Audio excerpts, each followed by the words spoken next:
Sa bulubunduking bahagi ng bayan ng Rizal sa probinsya ng Nueva Ecija ay may isang tagong kuweba na pinaninirahan ng isang matandang ermitanyo. Siya ay si Tatay Cardo, na kahit matanda na ay makisig pa rin at ni hindi man lang umuugod-ugod ang pangangatawan. Napakahaba ng kanyang buhok at balbas at puting-puti ang kulay. Ang kutis naman niya ay matingkad na kayumanggi. May lahi siyang aswang na gabunan, kaya ganoon ang kanyang itsura. Nagbuhat pa siya sa Antique at dito napadpad sa Nueva Ecija na nagtatago sa mga tao. Minsan, nang lumabas bandang tanghaling tapat si Tatay Cardo mula sa kuweba para sana maganap ng mga tuyong sanga para gawing panggatong sa kalapit na gubat-gubatan, sa di kalayuan ay may namataan siyang nakahandusay na binata sa damuhan. Nilapitan ito ni Tatay Cardo. Aba, bakit may nakahandusay na tao rito? Anong ginagawa nito rito? Hindi man lang natakot at nangahas na pumarito sa gubat na mag-isa. Maya-maya'y biglang umungol ang nakahandusay na binata habang sinisipat ni Tatay Cardo. Lolo, tulong. Kailangan ko ng... At kapag kuway naputol lang gusto pa sanang sabihin ng binata dahil tuluyan na itong nawala ng malay. Wawang bata naman ito. Namumutlan at mukhang hinang-hina na. Parang nagigising ang pagdanasa akong muling kumain ng laman ng tao at uminom ng sariwang dugo. Napakatagal ko na rin hindi nang bibiktima ng tao. Ito na lang yata ang gawin kong pananghali at panghapunan mamaya. Parang hindi naman matanda si Tatay Cardo nang walang anumang buhatin niya ang walang malay na binata at pasanin sa kanyang balikat. Pagkaraan ay sumibad siyang parang kidlat pabalik sa kanyang tagong kuweba sa gilid ng bundok. Sa loob ng madilim-dilim na kuweba'y inilapag niya ang binata sa isang malapad na pahaba at lapad na bato. Teka, ano kaya ang sadya ng binatang ito sa gubat? Kanina'y nangungusap ang kanyang mga mata habang nagsasalita. May kung anong gustong hilingin sa akin. Tama, hindi ko ito maaaring patayin.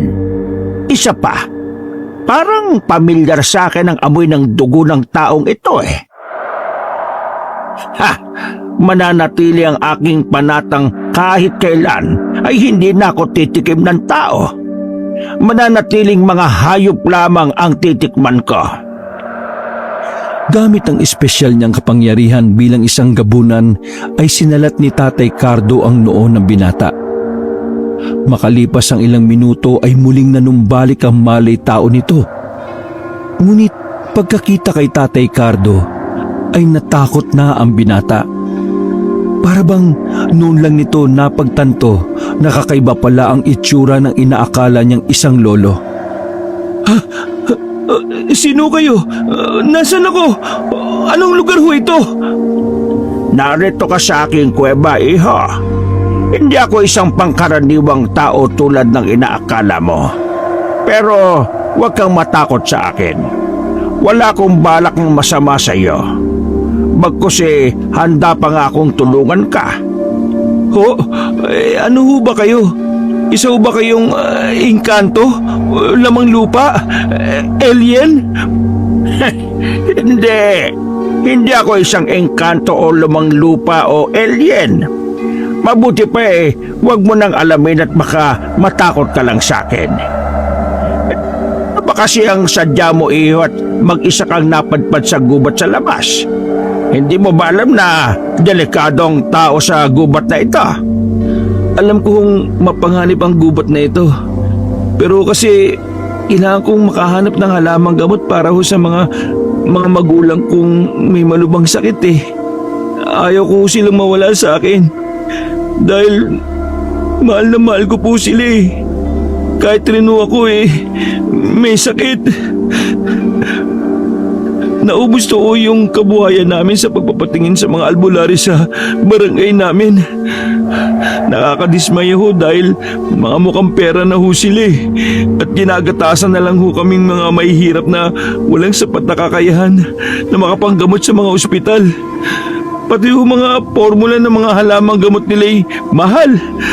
At ayaw ko ho nilang ituro kung paano maghalo-halo. Kaya napilitan ho akong magsariling sikap sa paghahanap ng formula. Ay, ganun ba iho? Napakaswapang at napakasama naman pala ng mga albularyong yon. Mabutit na lamang ko ang sitwasyon mo at sitwasyon sa baryo ninyo sa kamay ng mga albularyong yon. Hayaan mo iho at tutulungan kitang pagbayari ng mga albularyong yon. Sa papanong panahon ninyo sila pagbabayarin, Lo, mahirap din ho silang kantiin dahil may kapit din ho sila sa barangay official sa amin. Madalas ho nagsasabuatan sila para makontrol kami mga mahihirap Tawagin mo na nga lang pala akong Tatay Cardo, iho. Kung tungkol sa paraang gagawin ko, huwag mo nang alalahanin yon. Katulad ng sinabi ko sa iyo, isa kong hindi pangkaraniwang tao. Ako ang bahala sa masasamang mga albularyo sa baryo ninyo. Oh, ano ho ba talaga kayo? Pwede ko ho bang malaman, Tatay Cardo? Alam mo ba kung bakit mapanganib sa lugar na ito ng gubat-gubatan?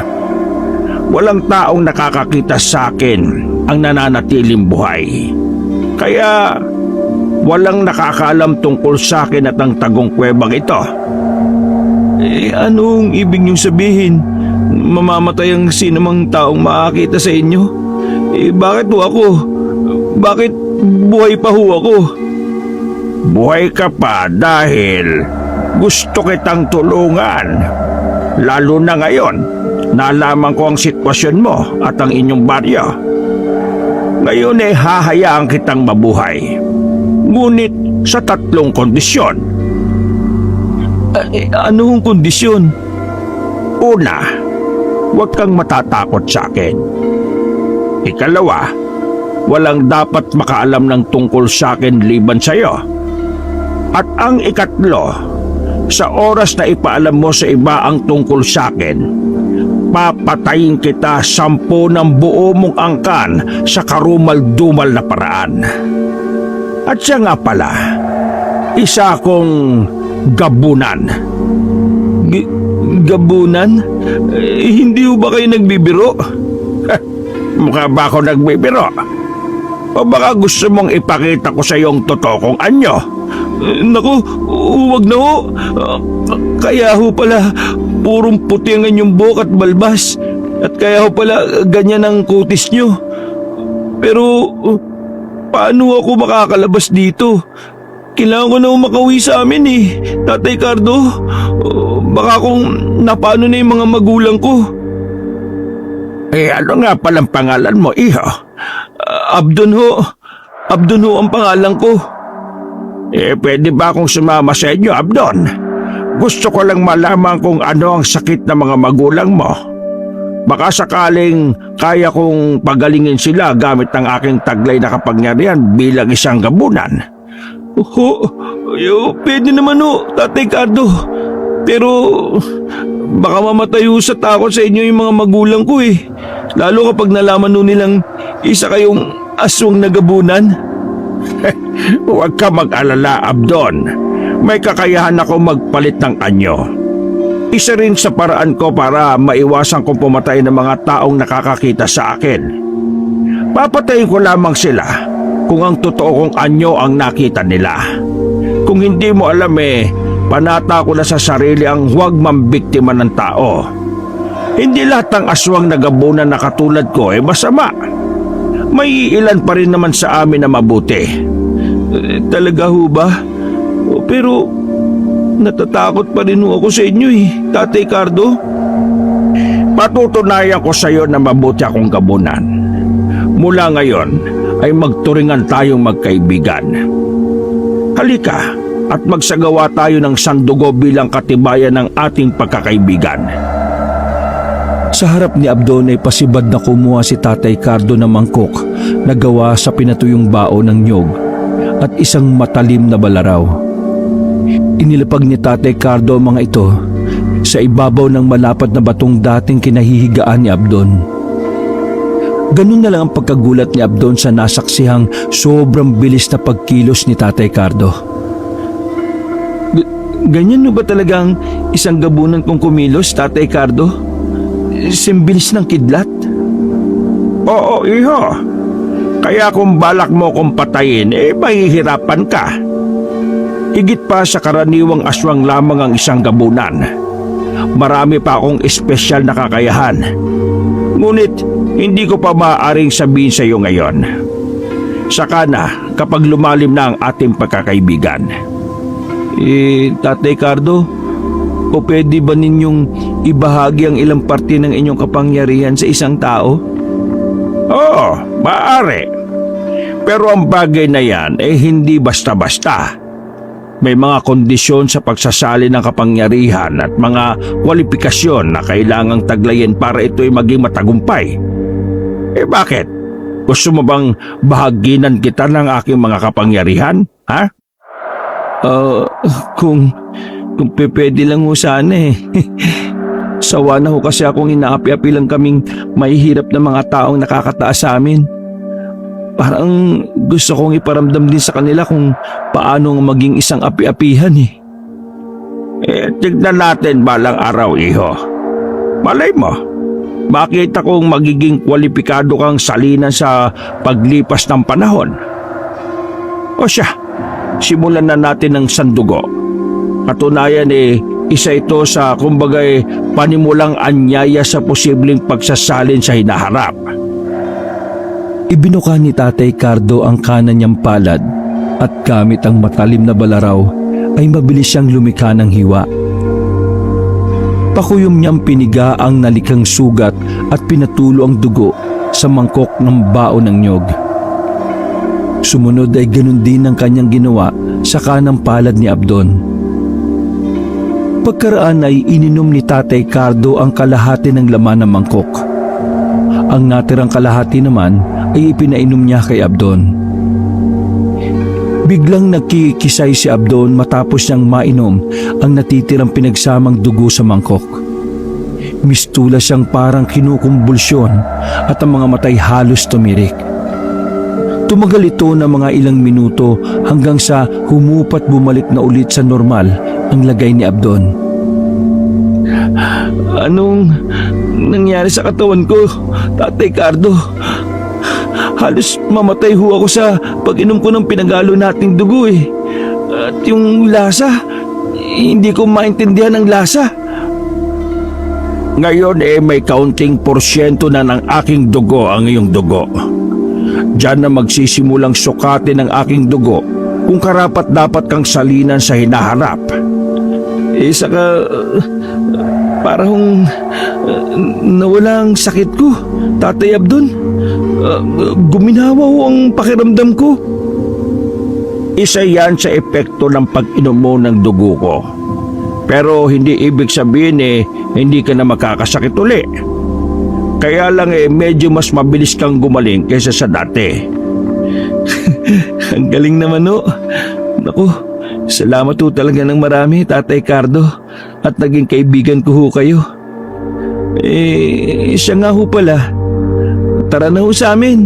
Paniguradong gutom na rin ho ang mga magulang ko. Ako lang ho ang inaasahan nila sa bahay eh. Hindi pa ho sila nagtatanghalian. At ganun na nga ang nangyari. Nagpalit ng anyo si Tatay Cardo bago siya sumama kay Abdon. Naging itim ang puting buhok at balbas. Umurong at umiksiri ng mga ito. Pumusyaw rin ang kulay ng kanyang balat at medyo bumata ang kanyang itsura. Gamit ang anyay kapangyarihan ay simbilis ng kidlat silang naglaho ni Abdon at agad nakarating sa dampang bahay ni na Abdon sa malapit sa bukirin. Lumitaw sila sa bandang hindi mapapansin ng mga magulang ni Abdon.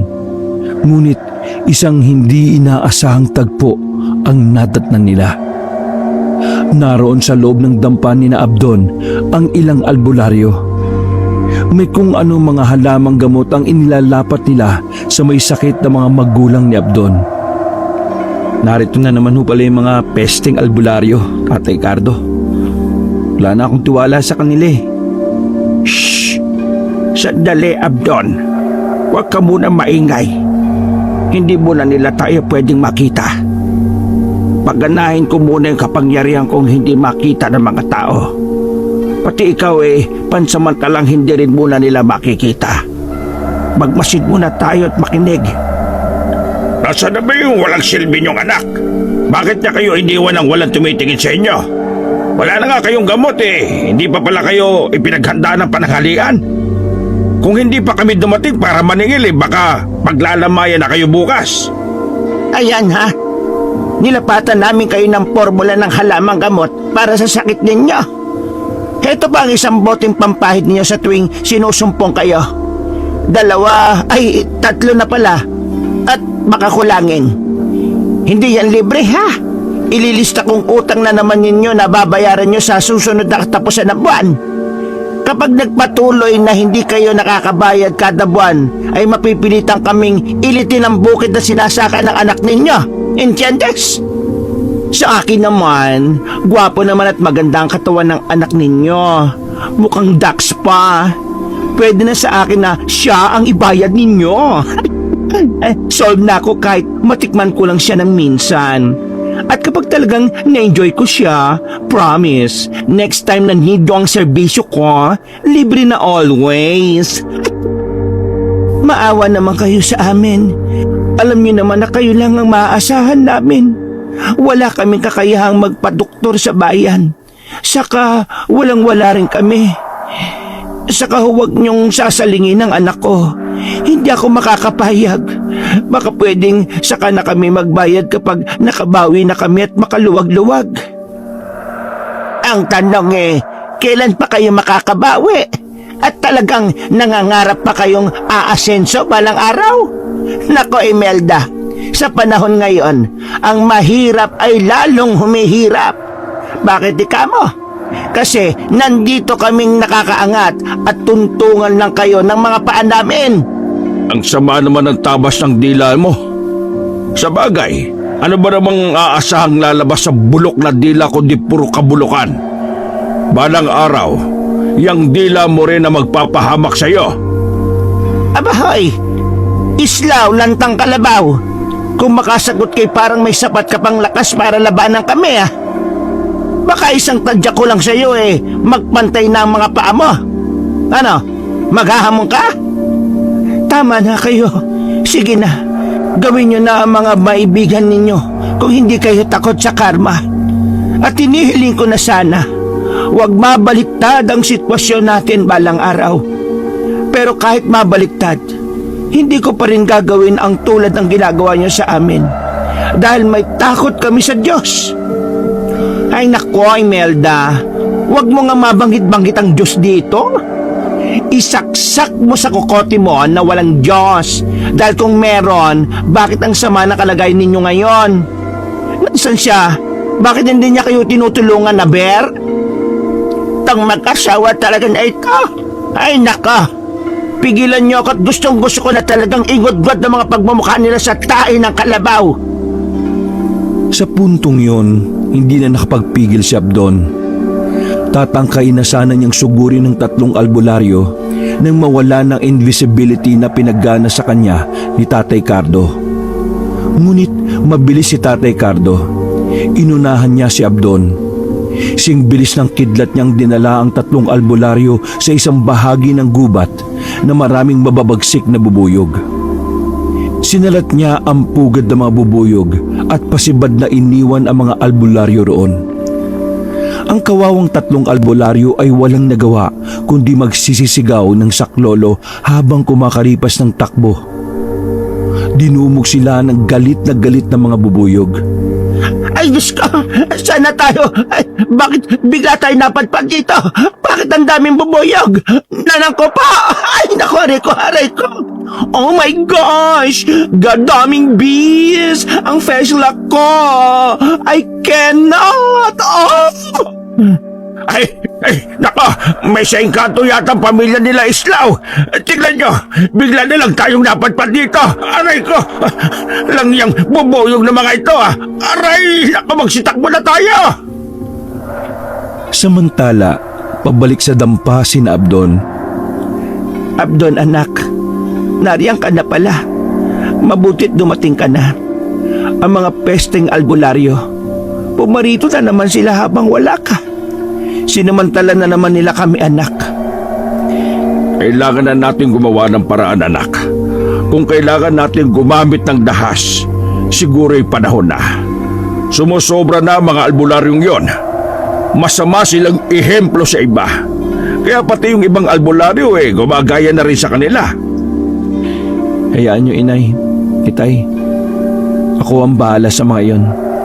May isa po akong kaibigan makakatulong ko para may pagiganti ko kayo. Habang nagsasalita si Abdon, ay lumitaw muli si Tatay Cardo sa bandang likuran niya. Hindi yun napansin ni na Imelda at Islaw. Naramdaman ni Abdon ang presensya ni Tatay Cardo kaya napabaling siya rito.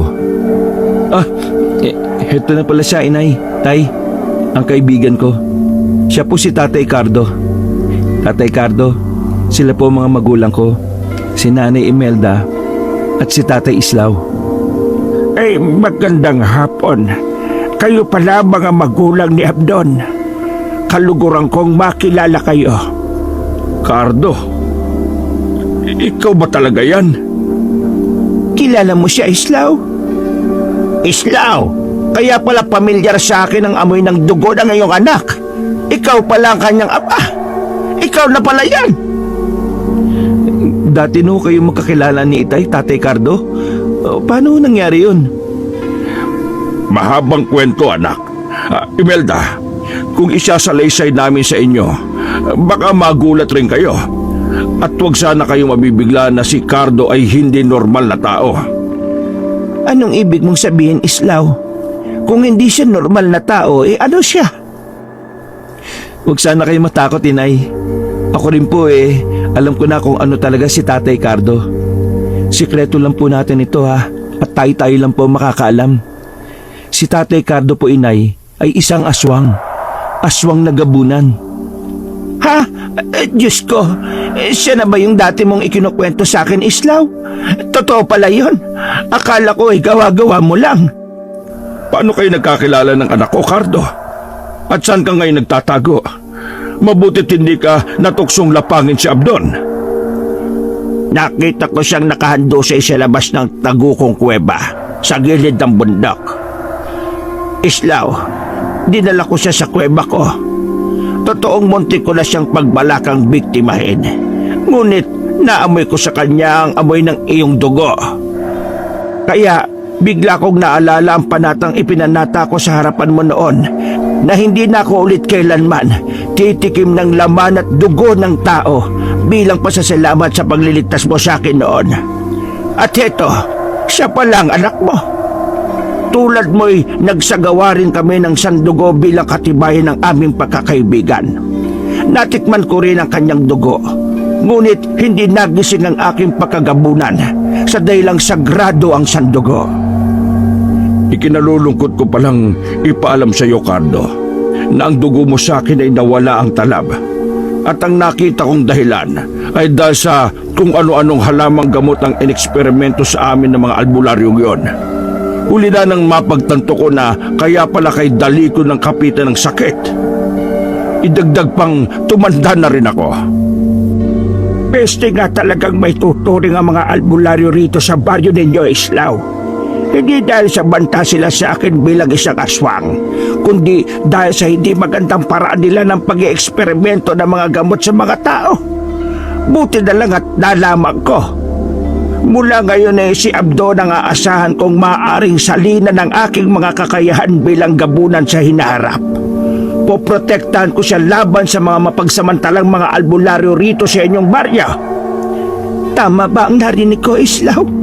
Si Abdon sasalinan ng mga kakayahan ni Cardo. Ibig sabihin magiging isa ring aswang na gabunan ng anak natin? Haba, hindi yata maganda yon. Naiintindihan kita, Imelda, kung bakit ayaw mong masalinan ng dugong gabunan si Abdon. Ngunit nakipagsandugo na siya kay Cardo. Huwag ka mag-alala. Mabuting gabunan si Cardo at naisasalin din yon sa pamamagitan ng dugo. Isa pa hindi basta-basta ang pagsasaling magaganap. May mga kwalipikasyong kailangan pang makita ng dugo ni Cardo sa anak natin. Panahon na lang ang makapagsasabi kung karapat dapat siyang salinan o hindi. Ganun ba? Pero bakit kasi kailangan pa ang pagsasalin? Bakit nauubos na ba ang mga gabunan para kailanganin pang magsalin? At sa isang tao pa talaga? Doble kasi ang ilalakas ng naisali na kakayahan ng isang gabunan kung sa tao ito isasalin. Mahalaga ito lalo na kung kailangan talunin ng isang masamang gabunan. Isa pa, matanda na rin si Cardo na pares natin. Sayang ang kanyang kapangyarihan kung hindi ito may sasalin sa iba. Habang nag-uusap pa sina Tatay Cardo at ang kanyang mga magulang, walang ano-ano ay naulinigan ni Tatay Cardo gamit ang matalas niyang pandinig ang paparating na pulutong ng mga tao sa munting dampa ni na Abdon. Teka, naririnig kong may paparating na grupo ng mga tao at papunta na sila rito sa inyong dampa. Hindi nila ako pwedeng makita. Ngunit dito lang ako sa paligid. Humanda kayo. Naririnig ko ang tinig ng 3 albularyong nandito kanina. Sila ang nag-udyok sa mga tao na puntahan kayo. Teka, pakikinggan ko muna ang kanilang sinasabi. Nag-concentrate si Tatay Cardo para klarong marinig ang usapan, kahit malayo na hindi naman abot ng dinig ni na Abdon at ng kanyang mga magulang. May sa engkanto ang pamilyang yon, mga kababaryo! Dapat natin silang hulihin at ikulong bago pa sila makapambiktima ng ibang inosente! Tingnan niyo ang sinapit namin! Gusto ba ninyong maranasan ang sinapit namin? Tama, Kapitan. Biruin ninyo yon. Sa isang iglap, mula sa kanilang dampa, ay bigla na lang kaming napatpad sa gubat at sa tapat pa mismo ng pugat ng mga mababagsik na mga bubuyog.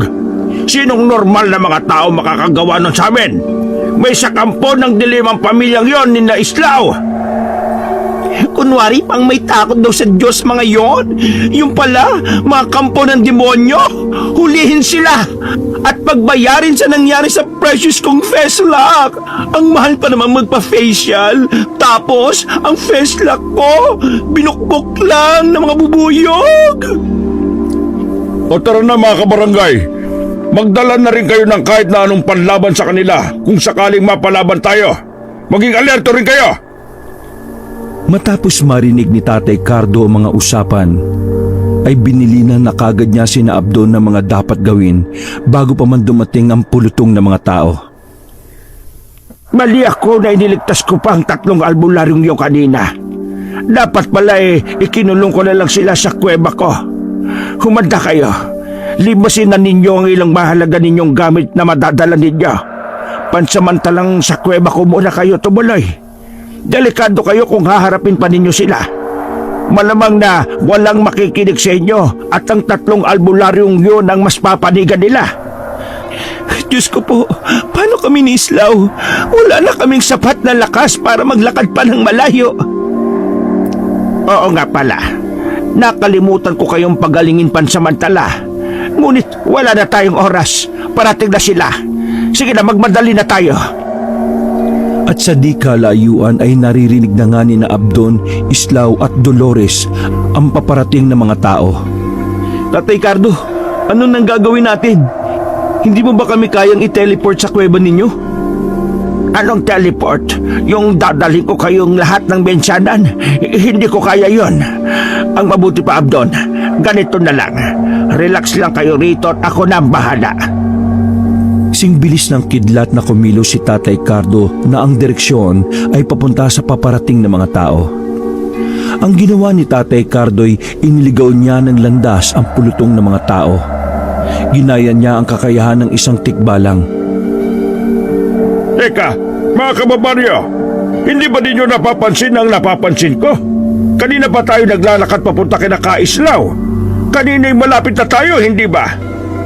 Oo nga, Kapitan. Bakit pala nandito pa rin tayo? Ba't dumaan na tayo rito kanina? Oo nga no. Parang nagpapabalik-balik na lang tayo, Kapitan. Ano kaya ang ibig sabihin nito?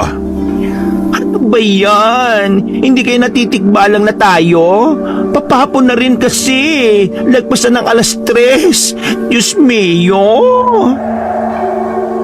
Mga kababaryo, malamang natikbalang silang tatlo kanina. Mukhang wala kinalaman sila Kaislaw sa nangyari sa kanila. Mukhang isang tikbalang ang nasagi nila kaya pinaglalaroan tayo ngayon. Maaari nga.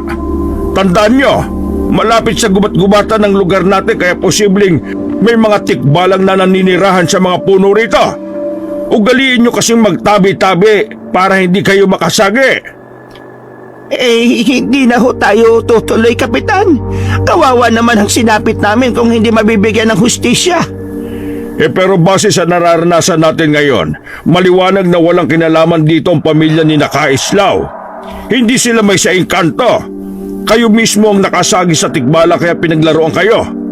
Kami rin ba kailangan madamay sa bagay na kayo lang din naman ang dahilan?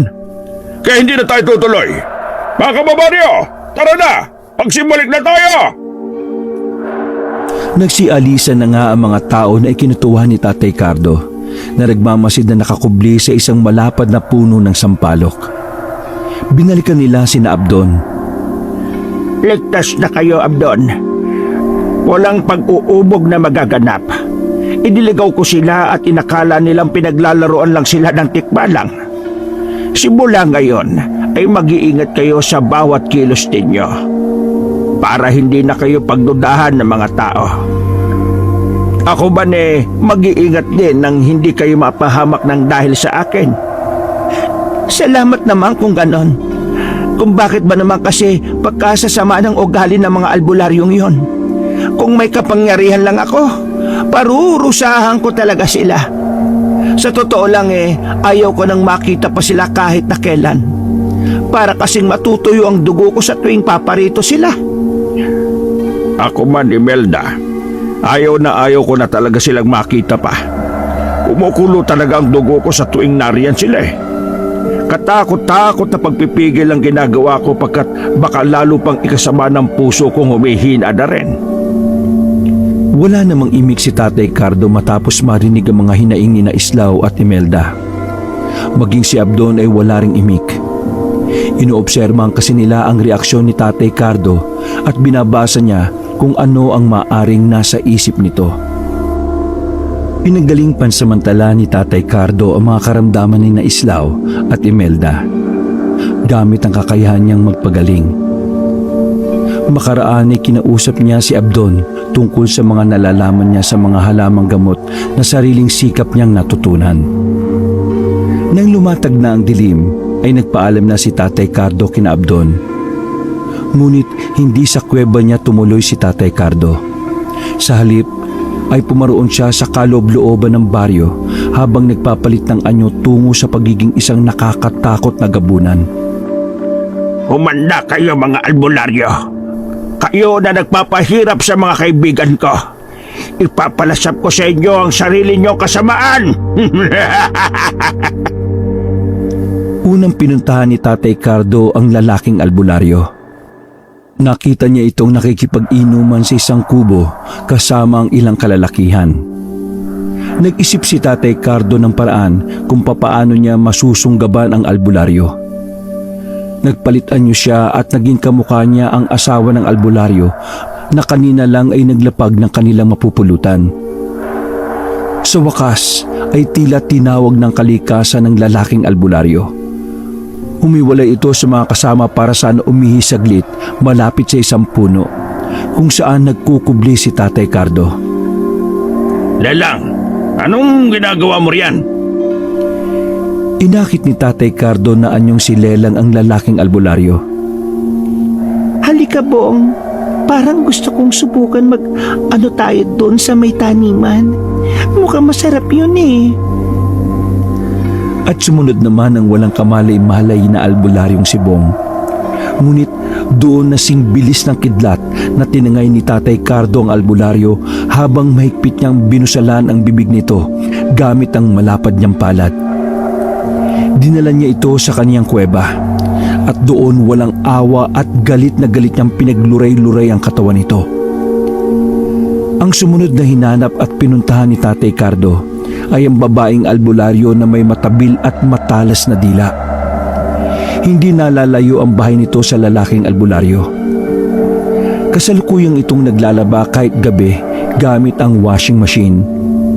Nandun siya sa labas sa gilid ng kanilang bahay kung saan din naroroon ang kanilang poso. Saktong mag-isa lang ito roon. Ay nako naman, walang yung pamilyang yon. Ang hirap palang maglaba na maraming sugat gawa ng tusok ng lintik ng mga boboyog. Matalsikan lang ng bula pagkahapdi-hapdi na. Pwes, bukas na bukas din ay gagantihan ko sila. Maghahanda ako mamaya ng langis na pampahid na nakakasunog ng balat. Humanda ka, Islaw. Humanda ka, Imelda. Humanda ka... Ngunit hindi na naituloy ng babaeng albularyo ang pangalan ni Abdon nang tangin siya ni Tatay Cardo at dinala rin sa kanyang kuweba.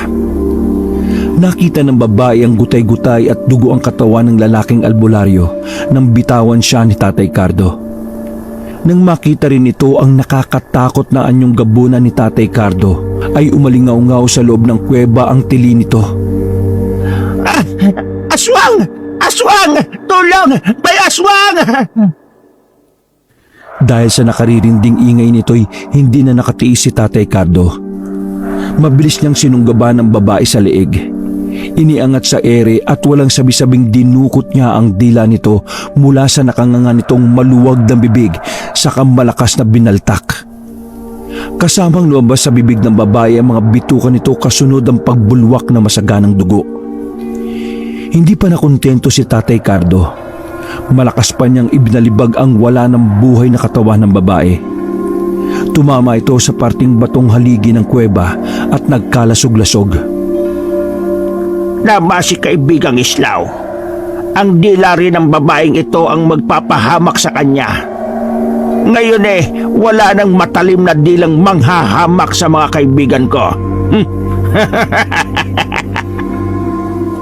At ang huling hinanap ni Tatay Cardo ay ang bading na albularyo. Katulad ng lalaking albularyo, bandang una ay nakita niya rin ito na nakikipag-inuman. Ngunit mga bagets ang kainuman nito at kaharutan. Nang umihipan samantala ang isang gwapong bagets, ay ginamitan ito ni Tatay Cardo ng pampawala ng malay tao, saka niya kinopya ang itsura nito. Hindi naman nahirapan si Tatay Cardo dahil sinundan pala ng bading na albularyo ang umihing gwapong bagets na balak sanang pagsamantalahan. Wala itong kamalay-malay na aswang na pala ang kanyang kaharap. Mabilis ulit na tinangay ni Tatay Cardo ang bading na albularyo at dinala muli sa kanyang kuweba. Hoy, saan mo ako dinala? Bakit ang dilim? Aba, mukhang game ka ha? Ngunit pagkaharap ng bading na albularyo sa inaakala niyang bagets, ay nanlaki at namilog ang mga mata nito. Oh my gosh! Isweng! Saklaw-law! Isweng ha! Tulungan me! Tulungan me! Ngunit sa minalas-malas ay walang sino mang makakarinig sa malakas na tili ng bading na albularyo. Liblib ang lugar ng kuweba. Idagdag pang medyo kulob ito. Ang kaawa-awang bading ay walang tigil na pinaggutay-gutay ni Tatay Cardo ang katawan gamit ang kanyang matatalas sa mga kuko. Nagkalat at umago sa sahig ng kuweba ang mga pira-pirasong laman at masaganang dugo.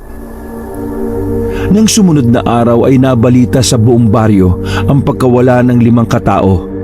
Kasama na nga roon ang 3 albularyong brutal na pinaslang ni Tatay Cardo.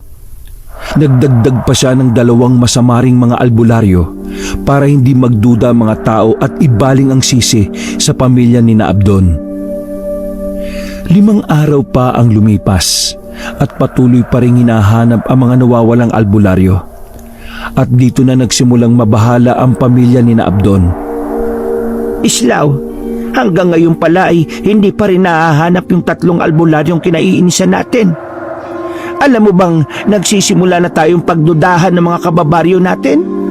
Baka raw may kinalaman tayo sa pagkawala ng mga albularyo. Bakit naman tayo mababahala kung wala naman tayong ginagawa? Kung ano man ang nangyari sa kanila, ay karma na nila yon dahil sa kasamaan nila.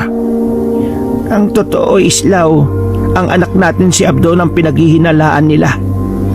Saka, teka pala, Islaw, hindi kaya may kinalaman dito ang kaibigan ninyo ng anak mo? Yung gabunan ba yon? Lihim na nakikinig si Abdon sa usapan ng kanyang mga magulang. Nang maisingit ng kanyang ina ang tungkol kay Tatay Cardo, ay dali-dali siyang lumabas ng kanilang bahay para puntahan si Tatay Cardo. Lingid sa kalaman ni Abdon ay may isa palang binatang patagong nagmamanman sa kanya. Maingat itong sumunod sa walang kamalay-malay na si Abdon hanggang sa makarating siya sa tagong kuweba ni Tatay Cardo. Nagtago ang binata sa mga palumpo ng mga halaman nang pumasok si Abdon sa isang lihim na lagusan sa gilid ng paanan ng bundok. Samantala, sa loob ng kuweba, Oh, Abdon, bakit napasugod ka sa kuweba ko? Meron bang hindi magandang nangyari sa mga magulang mo? may kinalaman ka ba, Tatay Cardo, sa pagkawala ng mga albularyo sa baryo namin? Ano ang ginawa mo sa kanila? Oo, Abdon. Pinatay ko sila bilang ganti sa kanilang kasamaan. Ipinakita ni Tatay Cardo kay Abdon ang mga bakas ng dugo sa sahig ng kuweba. Makikita rin ang ilang buto ng tao at naroon din ang 5 bungo ng kanyang mga biktima. Nang mamasdan ng mga ito ni Abdon, ay halos masuka siya at panginigan ng mga kalamnan sa labis na pagkasindak. Hindi ako likas na masamang gabunan, Abdon.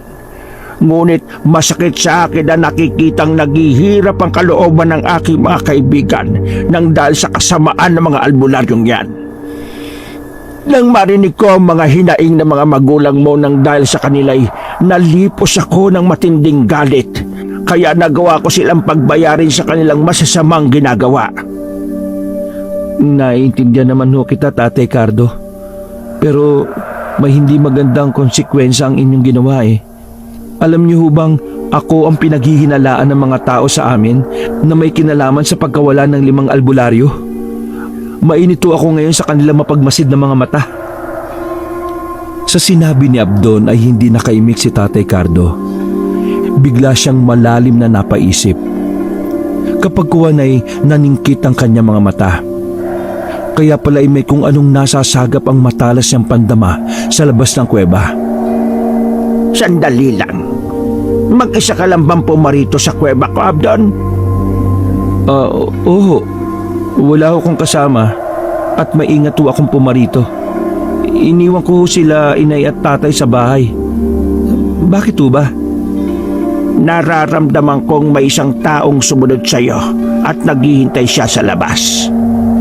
Hindi magandang nararamdaman ko sa isang ito. Nararamdaman ko ang puwersang salungat sa taglay kong kapangyarihan bilang isang gabunan. Isang antingero ang isang yon. Ho? Isang antingero? Naku, Tatay Abdon, baka iniisip niyong nagtawag ako ng antingero ha? Hindi ko magagawa yun, Tatay Abdon. Oo, alam ko, iho. Hindi ka talaga maaaring magtawag ng antingero dahil ikaw ay meron na rin kaunting porsyento ng dugong gabunan at sa puntong ito ay kalat na yon sa iyong katawan. Alam kong nararamdaman mo na rin ang antingero sa labas. Ngunit hindi mo lang napapansin na tumatalas na ang iyong mga pandama. Sa sinabi ni Tatay Cardo ay sinubukang pakiramdaman din ni Abdon ang kanyang mga pandama. Nang gilalas pa siya nang matukoy niya ang antingerong nagkukubli sa may labas ng kuweba. Totoo ngang matalas na rin pala ang kanyang mga pandama. Totoo nga, Tatay Cardo, matalas na nga ho pala ang aking mga pandama. Ibig sabihin ho ba nito na isalin na rin ho sa akin ang inyong mga kapangyarihan? Nakapagtataka, iho. Sa iyo'y napakaigsi lang ng panahon na kailangan at kwalipikado ka na kagad para sa pagsasalin.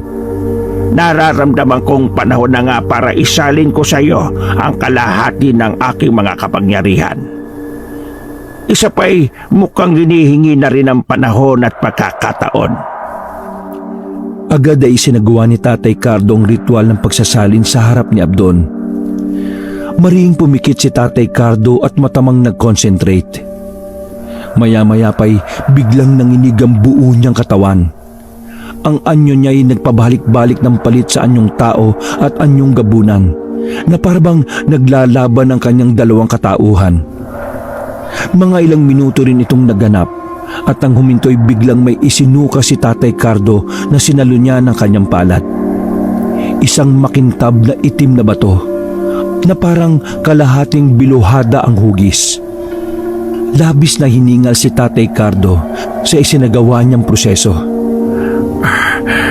Kunin mo itong batong ito, iho. Bakas ang pagkamanghasa mukhang tumalima si Abdon sa utos ni Tatay Cardo. Naroroon din ang kinang ng kanyang mga mata at pananabik sapagkat yun ang pinakahihintay niya. Ang masalinan ng mga nakamamanghang kapangyarihan ni Tatay Cardo.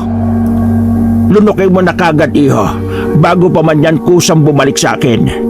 Malakas pa ang balanin niyan sa kalahating bahagi nito na nasa akin pa. Ang kalahating bahagi nito ay hindi ko pa maaaring ibigay sa iyo sa ilang kadahilanan. Isa pa'y kailangan mo munang gamayin ang pagdadala ng batong yan sa iyong katawan. Hindi biro-biro ang pagdaraanan mo dahil dyan. Dahil sa kasabikan ay nilunok nga kagad ni Abdon ang nasabing itim na bato. Ngunit bigla siyang parang nasamid nang marinig ang mga huling tinura ni Tatay Cardo. Hindi niya naisip kagad yon. Ano ho, Tatay Cardo? Ibig niyong sabihin may matindi pa akong pagdaraanan dahil sa batong nilunok ko? Sabihin nga ninyo sa... Hindi na ituloy ni Abdon ang gusto pa sana niyang sabihin nang walang ano-ano'y nanginig din ng buo niyang katawan ng ubod ng tindi na pares ng nangyari kanina kay Tatay Cardo.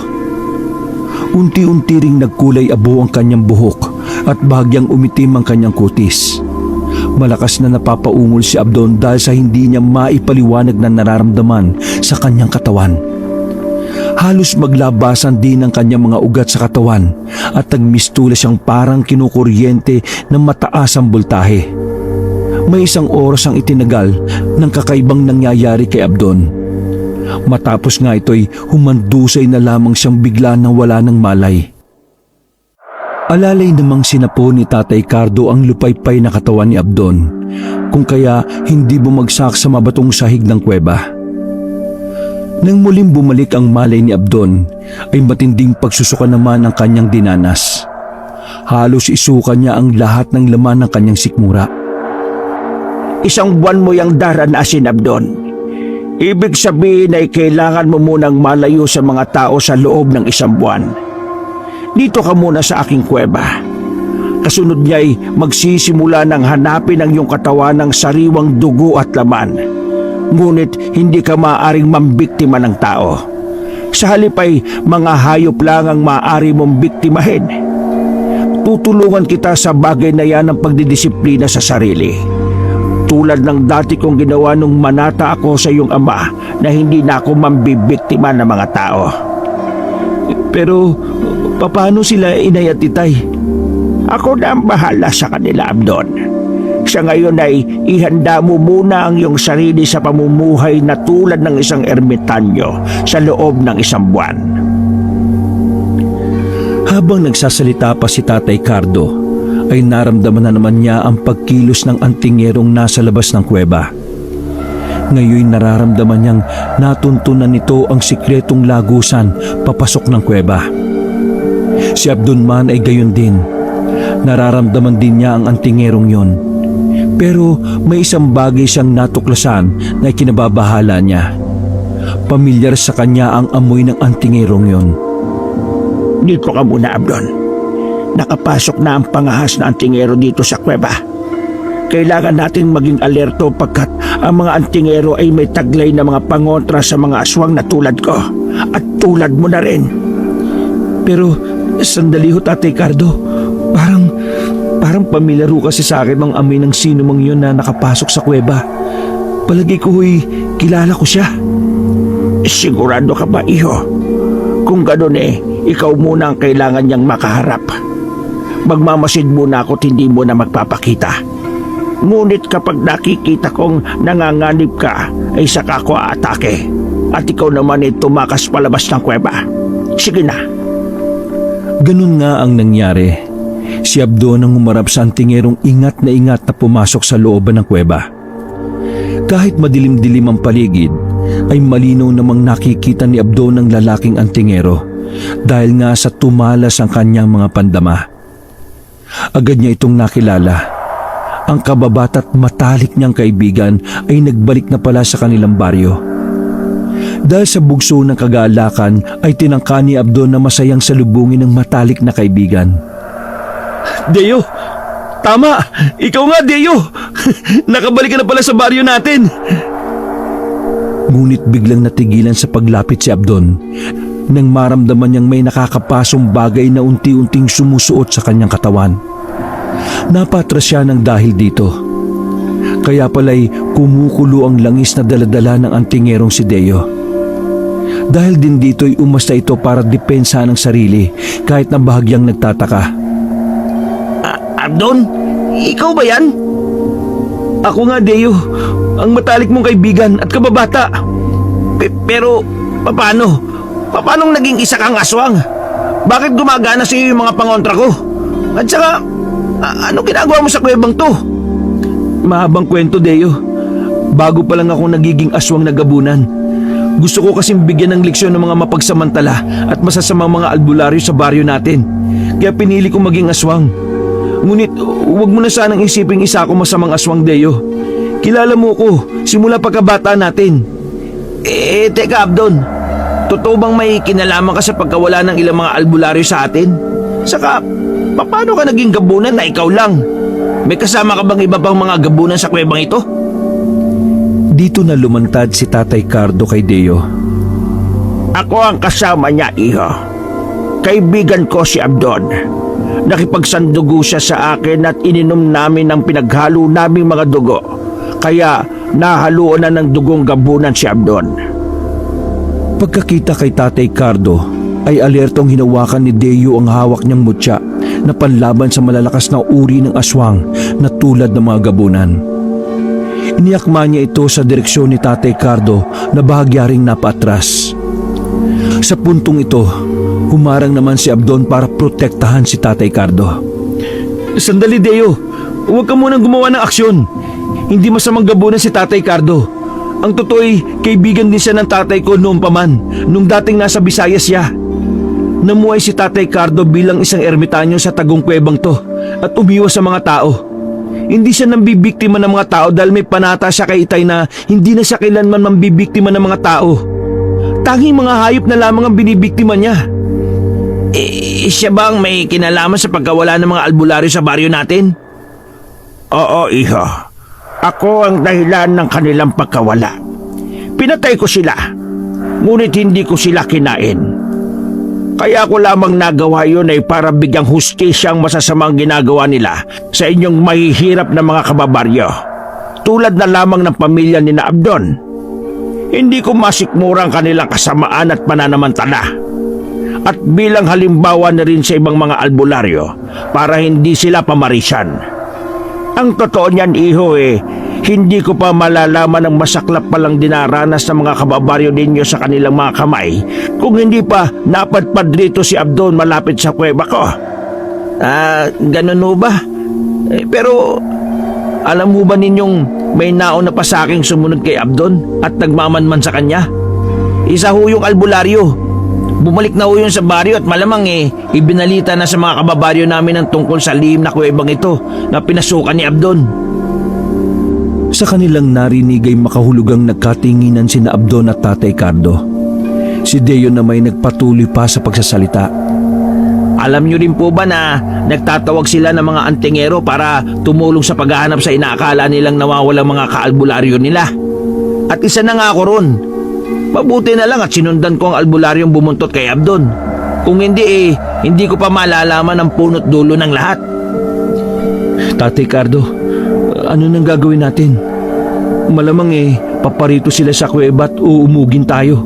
Makukulong tayo at masusukol sa kuwebang ito. Makakaya ho ba natin ang pinagsanib na puwersa ng mga albularyo at mga antingero?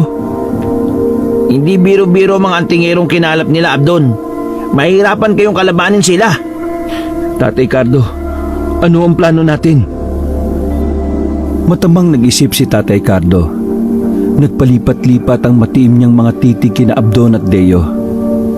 Kay Deo mas nagtagal ang kanyang titig na parabang tinatansya niya ito. Hindi mapagabay ang pagiging isang gabunan, Abdon. Kung mas napaaga sana ang pagkakagamay mo rito ay makakaya natin silang labanan. Hindi pa tuluyang nagigising ang dugong gabunan sa sistema mo. Ngayon ay kailangan natin ng tulong. Kailangan natin ng tulong nitong kaibigan mo. Oh, ako? Pero paano ko kayo matutulungan? Ang kakayahan ko ay kontra sa inyong kapangyarihan bilang isang aswang. Tama ka, iho. Pero hindi mo ba alam na may kapangyarihan din ng isang gabunan tulad ko na kumopya ng ibang mga kapangyarihan at kakayahan? Yun ang natitirang nasa akin na hindi ko pa naisasalin kay Abdon. Ibig niyo bang sabihin balak niyong kopyahin ang kapangyarihan ni Deo bilang isang antingero, Tatay Cardo? Oo, Abdon. Tama ang iyong iniisip. Madali lang ang proseso kung papayag si Deo. Gagamitin natin ang makukopya nating kapangyarihan mula sa kanya na pangontra rin mismo sa mga antigero. Wala akong problema sa akin, Tatay Cardo, kung gusto niyong kopyahin ang mga kapangyarihan ko bilang antingero. Tapat ako sa kaibigan kong ito. Simula pa man nung bata pa kami. Alam ko rin nung mapagkakatiwalaan ko rin kayo kung paanong nagtiwala sa inyo si Abdon. Salamat, Deo. Salamat talaga ng marami, kaibigan ko. May isang bagay lang akong inaalala, Tatay Cardo. Ngunit ang sasabihin pa sana ni Cardo ay mabilis na pinutol ni Tatay Cardo. Hindi na yun mahalaga, iho. Wala na tayong sapat na panahon para isipin pa yon. Nararamdaman ko nang kumikilos na sila patungo rito. Kailangan na nating magmadali. Wala namang nagawa si Deo kundi ang mapailing na lang sa gustong mangyari ni Tatay Cardo. Palhim niyang pinaglipat-lipat ang matamang mga titig sa matandang ermitanyo at sa kanyang kaibigang si Abdon. Nakadama siya ng kaunting awa sa kaibigang halata sa mga mata na may malalim ding iniisip. Isinagawa na nga ni Tatay Cardo ang pangungopya sa mga kapangyarihang pang-antingero ni Deo. Katakot-takot ang panginginig ng mga kalamnan ni Tatay Cardo at hindi mailarawang matinding pag-ungol ng paghihirap ang nasaksihan sa kanya ni Deo at Abdon. Halos umusok din ang buong katawan ni Tatay Cardo, kasabay ng tila nagre-rebelding pagpapalit anyo niya tungo sa pagiging isang gabunan. Nagtikwasan ang kanyang mga mahabang puting buhok. Bahagya rin siyang umangat sa ere at pagkadakay mabilis na umikot na parang trumpo. Kasunod nito'y may mga tila maliliit na kidlat na nagbuhat sa umiikot na si Tatay Cardo. Natapos ang proseso nang huminto ang pag-ikot ni Tatay Cardo sa ere. Lupaypay na bumagsak siya sa sahig at unti-unting bumalik sa anyo niyang tao. Nang bumalik ang malay tao niya'y bigla siyang nagsuka ng dugo kasama ang isang makintab na kulay puting bato na umuusok pa. Ang hugis nito ay kapares ng itim na batong ibinigay dati ni Tatay Cardo kay Abdon.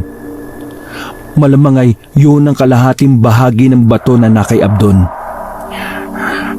Abdon, kunin mo ang puting bato at itago mo. Magsisilbing proteksyon mo yan laban sa mga antigero, pati na sa mga albularyo. Pero bakit kulay puti ho ito?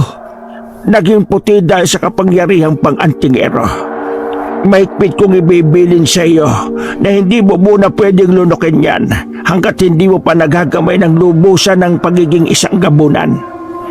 Sa ngayon proteksyon mo muna yan laban sa mga antingero at albularyo na mangangahas na saktan ka. Magsisilbi mo ring pananggalang yan para hindi nila maramdaman na isa kang gabunan. Pero paano ho kayo, Tatay Cardo? Wala na akong natirang bato sa inyo. Hindi ko matatanggap to. At balak sanang ibalik ni Abdon ang puting bato kay Tatay Cardo, ngunit pinigilan siya ng huli. Nasa akin pa ang aking bato, Abdon. Ang nasa iyo'y kopya lamang, pero sinlakas at katulad lang din ang nasa akin. Kaya huwag mo kong alalahanin. Sigurado ba kayo, Tatay Cardo? Paano kung... Naudlot ang pagsasalita ni Abdon nang marinig nila ang kumusyon sa labas ng kuweba. Nariyan na sila, Abdon. Mukhang buong baryo na yata ang pumarito at hindi lang ang mga antingero at mga albularyo. Anong gagawin natin? Paano tayo makakalabas ng kuwebang ito? Tatay Cardo, anong gagawin natin? Sa may bukanan ng kuweba ay maririnig ang usapan ng ilang antingero at albularyo at ilang mga taga-baryo. Sandali mga kababaryo, hindi tayo pwedeng basta-basta pumasok. Hindi pa natin sigurado kung ano talaga ang Abdon na yon. Hindi ko mawari ang nadedetekta ng aking mutya. Parang may kung anong humaharang na kakaibang puwersa. Anong puwersa? Baka naman peke ang taglay mong mutya. Sayang lang ang ibinayad namin sa inyo kung ganon. Anong peke? Peke ang mga mutya namin? Sa totoo lang ay may kakaibang puwersa talagang nanggagaling sa loob. Ngayon ko lang naengkwentro ang ganitong puwersa. Mahirap ipaliwanag. Mga kapwa kontingero, ganun din bang nararamdaman nyo sa puwersang nagbubuot sa loob? Tama ka, kapatid. Sa kapakaramdam ko rin hindi talaga tayo makakapasok ng mga antingero. Parang patulak ang puwersa mula sa loob Kayo mga albularyo, baka kayo ang pwedeng makapasok. Anak ng... Kami ba talagang pauunahin ninyo? Wag pala kayo mga antingero kayo Mukhang nagsasabi naman sila ng totoo. Kilala ko sila ng mga mahusay talagang mga antigero. Kaya nga sila ang tinawag ko O siya, ako na lang ang magpapatiuna sa loob. Marami naman tayong dalang makabuhay at mga langis na pangontra ng mga aswang at mga antingero, tama? Sige na, tayo na nga ang mauna. Total, hindi rin naman kumukulo ang mga langis natin Tara nang hanapin ang damuhong Abdon na yon. Malaman ko lang na may kinalaman talaga siya sa pagkawala ni Nabong at ang iba pa nating mga kaalbularyo mananugot siya sa akin.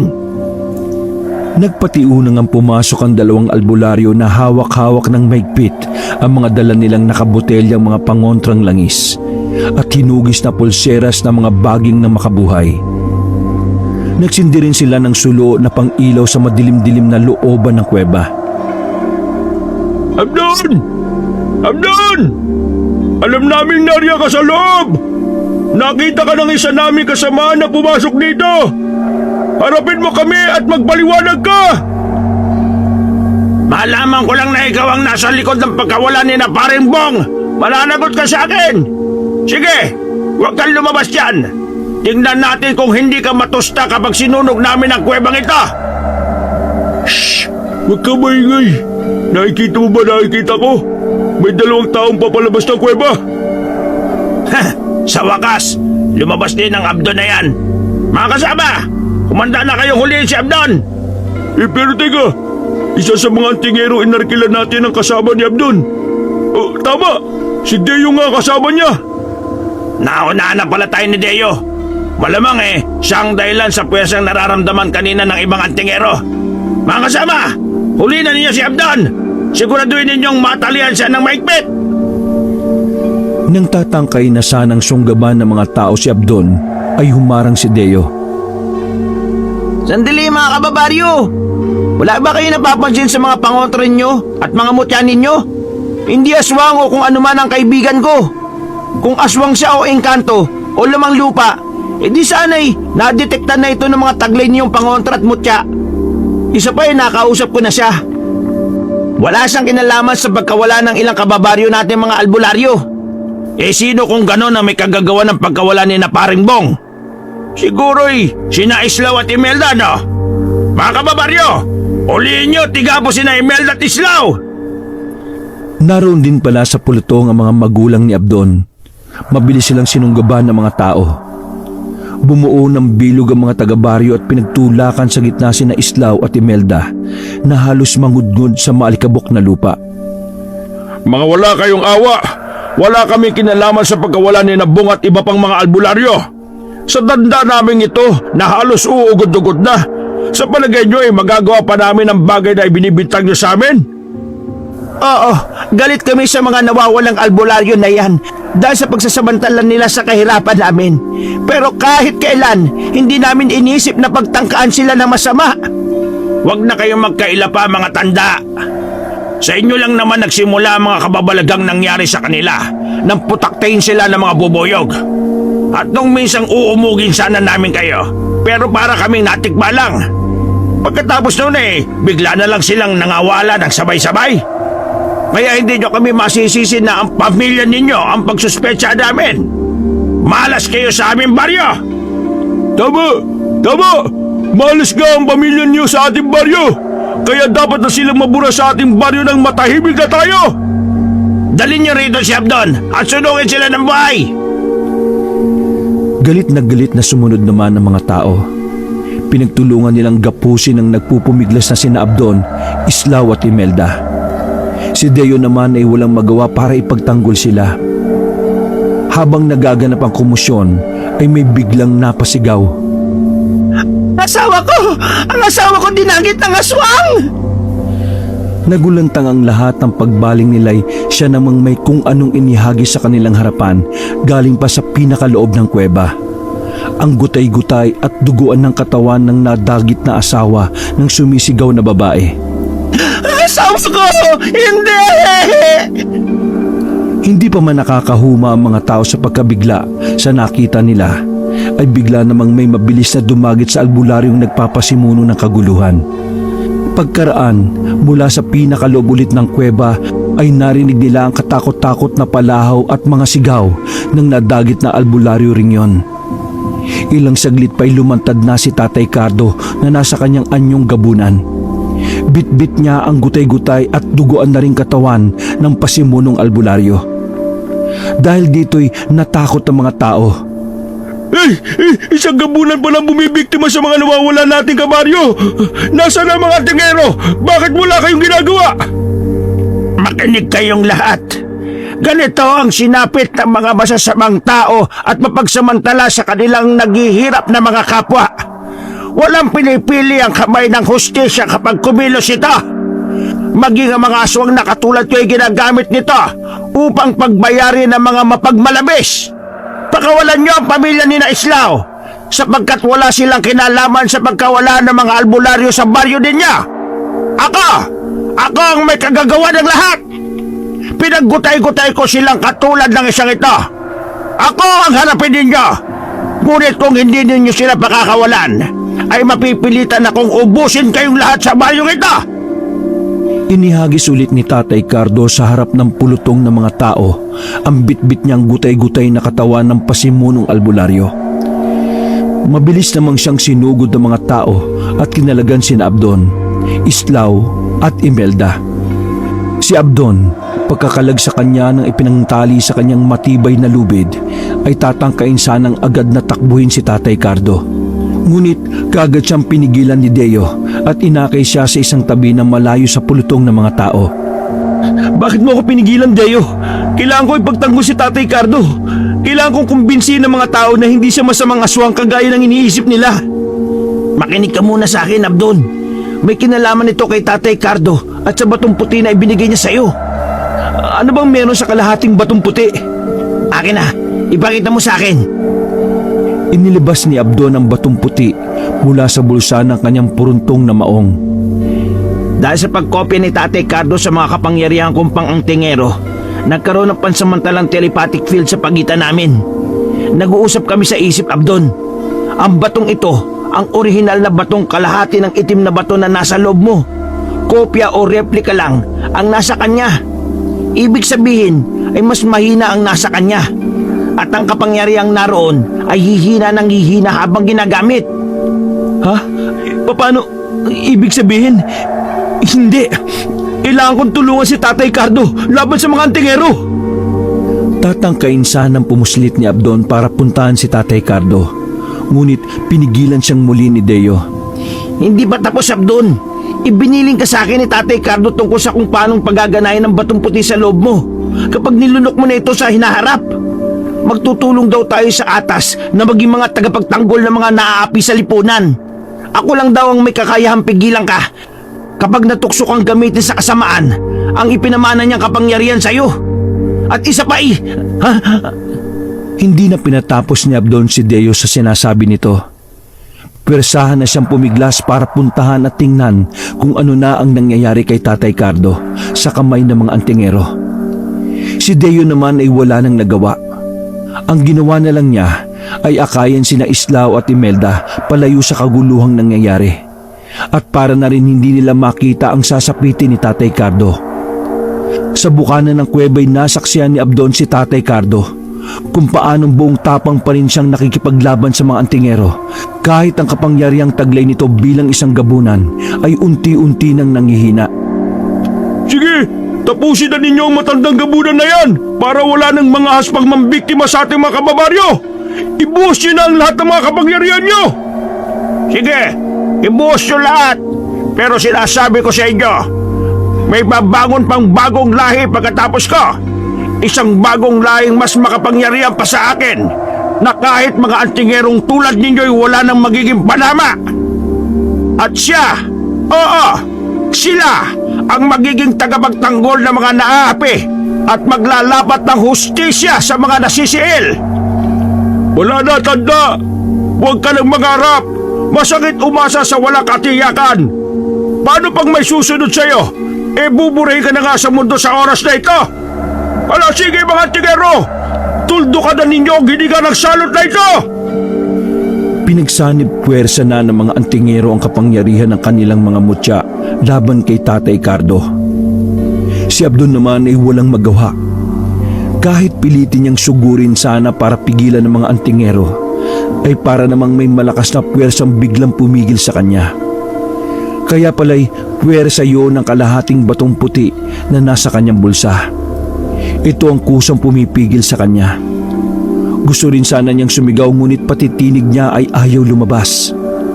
Mistula siyang nasa isang panaginip. Nakikita niya ang masaklap na mga nangyayari ngunit wala siyang magawa. Sa huli, natuklasan na lamang ni Abdon na may isang nakasisilaw na kidlat na inilabas sa mga nagsanib puwersang mga antingero at mabilis na tumama ito sa tapat mismo ng puso ni Tatay Cardo. Nagkikikisay ang buong katawan ng kaawa-awang si Tatay Cardo na bumubulwak ang masaganang dugo sa kanyang bibig. Habang unti-unting napapaluhod hanggang sa tuluyang malukmok sa lupa. Sa wakas, wala nang salot na gagambala pa sa ating baryo mga kababaryo. Naipagiganti na rin natin ang sinapit ng ating mga kapatid na albularyo. Salamat sa ating mga antingero. Salamat sa inyong lahat! At nagsigawan sa kagaalakan ng mga tao. Pagkatapos nito'y isa-isa na silang nagsialisan sa lugar na yon. Ang tanging naiwan na lamang ay sina Abdon, Deo at ang mag-asawang Islao at Imelda. Sabay-sabay nilang nilapitan ang wala ng buhay na si Tatay Cardo. Tatay Cardo, bakit sa ganito nauwi ang lahat? Hindi ko matanggap, Tatay Cardo! Tatay Cardo! Isa siyang napakabuting gabunan, anak. Isinakripisyo niya ang kanyang buhay para sa atin. Napakabusilak po ng puso niya. Hindi lamang niya kayo iniligtas kundi linano rin po niya ang para sa kinabukasan niyo. Siniguro ho niyang may susunod pa rin sa kanya na magiging tagapagtanggol ng mga naaapi. Isinakripisyo niya ang kanyang kapangyarihan para ito'y mapahusay pa at magamit ng susunod na lahi. Tahan na, Abdon, anak. Mula ngayon, alam kong ikaw na ang papalit sa papel ng iyong Tatay Cardo. Nagtiwala siya sa iyong hinding-hindi mo siya bibiguin. At salamat din sa iyo, Abdon, at magiging parte ako ng iyong papel. Kaluguran kong maging laging nasa tabi ng matalik kong kaibigan. Ipinapangako ko ring hindi ko bibiguin si Tatay Cardo sa mga inihabilin niya sa akin. Sa lahat ng kanyang mga narinig ay maingat na pinangko ni Abdon ang bangkay ni Tatay Cardo. Buong pagkasabik niya itong niyakap. Pagkaraan nito'y buong lakas na sumigaw si Abdon. Tatay Cardo! Kasabay ng malakas sa pagsigaw ni Abdon ay siya namang unti-unting pagsingaw ng parang usok ng bangkay ni Tatay Cardo hanggang sa tuluyan na itong maglaho. Wakas.